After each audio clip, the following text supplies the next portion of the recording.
जय श्याराम मित्रों, आज मैं आपके सामने उस अद्भुत व्रत की चर्चा करने के लिए उपस्थित हुआ हूं जो सभी प्रकार के पापों से मुक्ति देने वाला, दरिद्रता का दमन करने वाला और मनुष्यों की सभी इच्छाओं की पूर्ति करने वाला व्रत है, प्रदोष का व्रत। प्रदोषस्तु निशामुखम, ऐसा कहा गया है कि त्रयोदशी तिथि को सायंकाल में प्रदोष काल होता है। उस प्रदोष काल के समय भगवान भोलेनाथ अपने परिवार के साथ, सिद्धगणों के साथ, संत महात्माओं के साथ, गंधर्वों के साथ, किन्नरों के साथ कैलाश पर्वत पर प्रसन्नचित्त होकर के नृत्य करते हैं। प्रदोष का अर्थ यही है कि प्रकृष्ट रूपेण दोषान निवार्यति इति प्रदोषः, अर्थात वह व्रत जो प्रत्यक्ष रूप से व्यक्ति के पापों का दमन करता है। कुंडली में स्थित कोई भी ग्रह कितने भी दुष्ट प्रभाव से युक्त क्यों न हो जाए, दुष्ट ग्रहों से युक्त क्यों न हो जाए, पाप ग्रहों से ग्रसित क्यों न हो जाए, कितना भी कमजोर हो जाए, लेकिन भगवान आशुतोष के इस व्रत को करने से उसके इस जन्म और पूर्व जन्म के सभी पापों का दमन हो जाता है, शमन हो जाता है, शांत हो जाता है। प्रदोष व्रत कोई भी वार को आ सकता है। इसकी शुरुआत शनि प्रदोष से की जाती है, क्योंकि शनि प्रदोष व्यक्ति को जीवन में संतान सुख प्रदान करता है। संतान हो नहीं रही है, होकर के गर्भ में ही मर जाती है, अल्पायु होती है, तो ऐसे जातक को शनि प्रदोष के दिन से इस व्रत की शुरुआत करनी चाहिए। वैसे तो हर वार के प्रदोष का अलग अलग महत्व है। जैसे सूर्य अर्थात ग्रहाधिपति और व्यक्ति के आत्मा के कारक, आत्मबल के कारक, रविवार को प्रदोष पड़े यदि, तो उस व्यक्ति को आत्मबल की प्राप्ति होती है, उसके पूर्वजों को भी नरक से छुटकारा मिल जाता है। रविवार को यदि प्रदोष पड़े तो उसके धन धान्य संपन्नता प्राप्त हो जाती है। यदि चंद्र प्रदोष है अर्थात सोमवार को यदि प्रदोष है तो चंद्रमा की अनुकूलता के लिए यह व्रत सर्वोपरि माना जाता है, क्योंकि भगवान शिव को चंद्रशेखर भी कहा जाता है। जातक की कुंडली में चंद्रमा क्षीण हो, पाप ग्रहों से दृष्ट या युक्त हो, नीच राशिस्थ हो, तृतीय, षष्टम, अष्टम या द्वादश भाव में पड़े हुए हो, तो ऐसे जातकों को चंद्र प्रदोष अर्थात सोमवार के दिन जो प्रदोष पड़े वो जरूर करना चाहिए। यदि मंगलवार को प्रदोष पड़े तो व्यक्ति ऋण, रोग और रिपु से छुटकारा पा सकता है। व्यक्ति पर कितना ही कर्जा चढ़ा हुआ क्यों ना हो, उसके कितने भी ज्ञात या अज्ञात शत्रु क्यों ना हो, उससे कोई बीमारी क्यों ना हो, तो वह व्यक्ति यदि मंगलवार को प्रदोष करेगा तो उसका ऋण, रिपु और रोगों का नाश हो जाएगा। बुधवार का प्रदोष व्यक्ति को सद्बुद्धि देने के लिए सर्वोपरि है। जिसकी कुंडली में बुध ग्रह पीड़ित हो, अस्त हो, नीचस्थ हो, अंश बल से कमजोर हो, पाप ग्रहों के साथ हो, तो ऐसा व्यक्ति दुर्वाणी बोलने लग जाता है, वाणी गद्दोष उत्पन्न हो जाता है। बुद्धि दुर्बुद्धि में परिणत हो जाती है। ऐसे जातकों को बुधवार का प्रदोष व्रत करना चाहिए। संतान सुख के लिए मैंने आपको पहले बताया, वैसे तो शनि प्रदोष है जो संतान सुख प्रदान करता है, लेकिन गुरुवार को भी यदि प्रदोष हो तो धन, संपत्ति, सौभाग्य और संतान, क्योंकि देवगुरु बृहस्पति संतान के भी कारक होते हैं, तो सुख, संपत्ति और संतान तथा भाग्य के लिए, सौभाग्य की प्राप्ति के लिए गुरु प्रदोष व्रत का विधान किया जाता है। दाम्पत्य सुख के लिए, सर्वविध सुख के लिए और आनंदमय जीवन जीने के लिए, धन धान्य की प्राप्ति के लिए शुक्र प्रदोष का महत्व बताया गया है। ऐसा कहा जाता है कि जो शुक्रवार को प्रदोष व्रत करता है उस व्यक्ति का खोया हुआ राज्य भी पुनः प्राप्त हो जाता है, इसमें कोई संदेह नहीं है। अब चूंकि आज के युग में राजपाट तो रहे नहीं, लेकिन जो भी उसके जीवन का सुख उससे वंचित हो गया है, जो पूर्व में था लेकिन वर्तमान में नहीं है, तो ऐसे जातकों को प्रदोष व्रत करने से उसकी पुनः प्राप्ति हो जाती है। शनि प्रदोष का मैंने आपको बता ही दिया कि शनि प्रदोष सही शुरुआत होती है। शनिवार को जो प्रदोष व्रत होता है वो संतान सुख का कारक हो जाता है और अनेक प्रकार के दुर्योगों का नाशक होता है। महादारिद्र्य मग्नस्य ग्रे प्रपीड्यमानस्य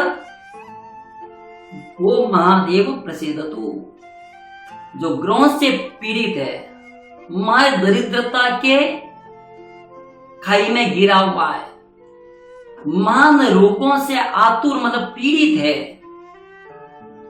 और सभी प्रकार से कष्टों से जो घिरा हुआ व्यक्ति है, ऐसे व्यक्ति को सभी प्रकार से बंधनों से, सभी प्रकार के दुखों से, सभी प्रकार के कष्टों से दूर करने वाला व्रत है प्रदोष व्रत। और इसकी विधि मैं आपको संक्षिप्त में बताता हूं। सूर्यास्त से कुछ समय पहले, आधा पौन घंटे पहले स्नान आदि से शुद्ध होकर के श्वेत वस्त्र, ज्योत वस्त्र धारण कीजिए। अपने घर के मंदिर में या किसी भी देवालय, शिवालय में जाकर के वहां पर भगवान शिव की पूजन की सामग्री की तैयारी कीजिए। यह पूजन घर में भी हो सकता है, इसलिए घर में भूमि का लेपन करके, शुद्ध करके, कोई चौकी, बाजोट, पाटे पर बड़ी सी थाली रख करके उसमें स्वास्तिक का चिन्ह बना करके, पुष्पदल बिछा करके उस पर भगवान शिवलिंग की प्रतिमा, गणेश और लक्ष्मी जी को स्थापित करके, या आपके घर में जो भी धातु से बनी हुई मूर्तियां हैं उन सबको स्थापित करके वहां से हमें इसकी पूजा शुरू करनी चाहिए। सर्वप्रथम संकल्प लेना चाहिए।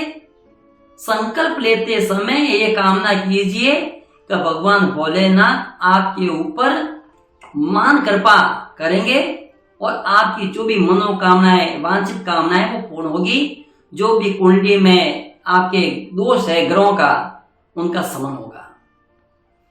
तो शुद्ध जल से भगवान की प्रतिमाओं को स्नान करा के, पंचामृत से स्नान करा करके, उन्हें वापस शुद्ध जल से स्नान करा करके, केसर, कुमकुम आदि से लेपन करके, पुष्प समर्पित करके, नैवेद्य लगा करके, धूप दीप प्रज्वलित करके, इसमें विशेष ध्यान रखना है कि दीपक 2 प्रज्वलित करना है आपको।